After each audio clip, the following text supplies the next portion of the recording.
What's up, guys? I'm Stephen Guadani with 5 Tool Sports Science. So I really wanted to talk today about the back hip being closed at front foot strike. I talk about this a lot. If you see my breakdowns, if you've sent in videos onto Instagram or whatever platform you're sending it through and you wanted me to do a breakdown, I talk a lot about, hey, at front foot strike, your back hip, your pelvis is closed, your hip isn't through, that's killing your hip to shoulder separation, etc. So I really wanted to give some visuals today. I've got a couple of guys, both 90-mile-per-hour guys that we did a motion capture on. This one is an 85-mile-per-hour throw, but you really get to see a good visual of what happens when a guy lands at foot strike with his pelvis closed. So these lines, this is going to be a top view of it. These lines are the hip line and the shoulder line. These are going to be the kinematic sequence. So big ones we're going to be looking at is chest. We're going to be looking at trail arm, and then we're going to be looking at the trunk. So basically what we want to see is a smooth sequence. We want to see the chest, we want to see the pelvis peaking first, which transfers energy to the chest, so the trunk then peaks, and then to the arm. That would be a smooth kinematic sequence. What we're going to look at here is why when you're landing at front foot strike, you're not maximizing hip to shoulder separation. It's hurting your velocity, it's killing your kinematic sequence, and it's also putting you at a higher risk for arm injury. It makes you prone to overcompensate and pull the glove side, which is called early trunk rotation, which then causes arm drag, which is the arm getting caught behind the shoulder rotation, which is a really big red flag that we see for injury. So let's get going with this. Just hop right in. We're going to take him right into foot strike. So he goes through leg lift here. He's traveling down the mound, and probably somewhere right in here, he's hitting front foot strike. So what we see here, hip is still closed. This ankle isn't kicked through. The pelvis is completely closed. The shoulders are closed. So the shoulders are in a great position to receive the force, but the hip wasn't powered through. So really, a lot of the time what happens leads to another biomechanics component that we talk about is the front leg swinging open. Your front leg wanting to dominate the movement as opposed to loading into your back leg, driving through the back leg, and powering your hip rotation.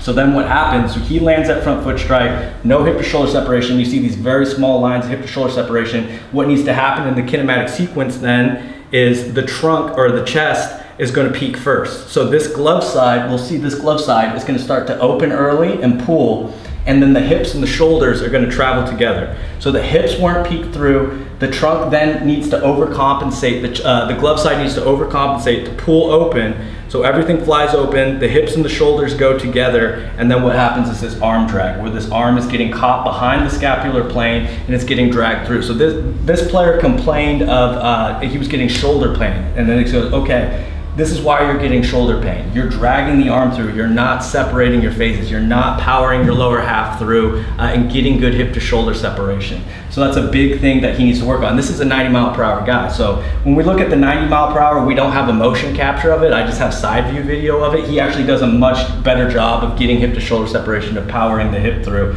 But he still does do a little bit of that glove side pull. So the best way for him to clean that up is just getting more efficient through the drive leg, getting better at powering hip rotation, and getting hip to shoulder separation so that this kinematic sequence can peak from the pelvis peaking to the trunk peaking to then the arm peaking in that sequence. And when that happens, it allows your shoulders, it allows your throwing arm to ride your shoulders and ride your trunk more efficiently, which is a cleaner arm path. All right, so let's go to the next guy. So again, this is another 90-mile-per-hour arm. I think this mocap was at 87. It wasn't at 90 miles per hour. But we'll see the same thing. At landing at front foot strike, somewhere in here, we don't see a lot of separation. Hip line, shoulder line. In fact, his trunk is actually falling a little ipsilateral. But you can really see at front foot strike, pelvis is still closed, ankle isn't kicked through, shoulders are in a decent position. He's kind of already starting to pull that glove side. But we're going to see the same thing. So we're going to see here, the sensors are going to have a hard time picking up his arm. His arm's not really doing this, but it's just showing you how much there's getting arm drag. This is another player that complains of getting arm pain. So here's what we're going to see. The hips and the shoulders, again, going together. So we see trunk, so we have pelvis peaking here, and then the trunk peaks at the exact same time. So they're going to be going together, and then finally the arm comes through and peaks last. Again, the sensors have a hard time because the shoulder rotation is moving so quick, it's gonna give you like this weird looking arm angle. But that's what we're seeing, is no separation, and then the pelvis and the trunk are peaking together, which makes him overcompensate and pull open the glove side, which then leads to that arm drag, the arm getting caught behind. Another guy who's complaining of shoulder pain. So that's why it's so important that you got to get good at loading and driving and powering your back leg, so you can power hip rotation and you can peak the kinematic sequence in the correct order. You want to see the pelvis peak, then you want to see the chest and the trunk peak, and then you want to see the arm peak. And when you do that, you're maximizing velocity, you're maximizing your body's kinetic chain to transfer energy through the kinetic chain to the ball, and it's going to give you a much better chance of lowering your injury risk.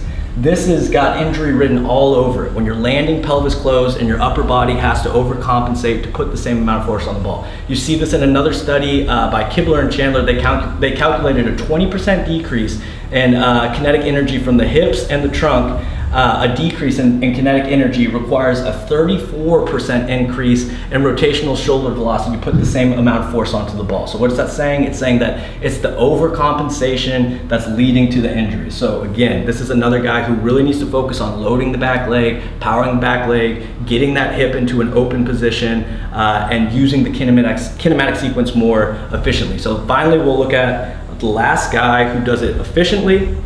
All right, so this is a guy who actually does it really well. So we're gonna see at front foot strike. This isn't, let's see if I can spread this out so we can get this out of the way.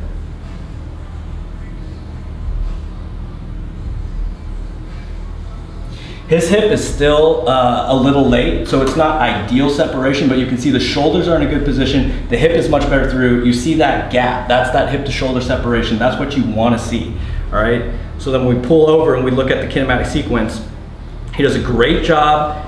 Hips go first, pelvis peaks, all right? This next green hub is gonna be the chest peaks, check. And then we go all the way to the arm peaks. And then we see that the arm is in a much better position riding the trunk. This is what you want to see. Hips to trunk, then to the arm. That's that proper kinematic sequence. That's that good hip to shoulder separation. This pitch was at 88.8 miles per hour, and it was a much better use of the kinetic chain. It wasn't absolutely perfect, but again, much better use. So the takeaways from this is you really need to learn. If you're not getting that hip through, you really need to learn why that hip isn't getting through. You got to be working on your mobility. You got to be working on your power. You got to be working on your biomechanics. You got to be doing drills that are getting you better at loading and powering that back leg drive, getting that hip through, delaying the shoulder so you can maximize hip to shoulder separation, use your kinetic chain much more efficiently, use your kinematic sequence much more efficiently. It's going to help your velocity, and it's also going to help your arm health. So I really hope you guys enjoyed this video. I hope it helps. There's going to be some links down below that you can check out. And yeah, thanks for watching, guys. Have a good one.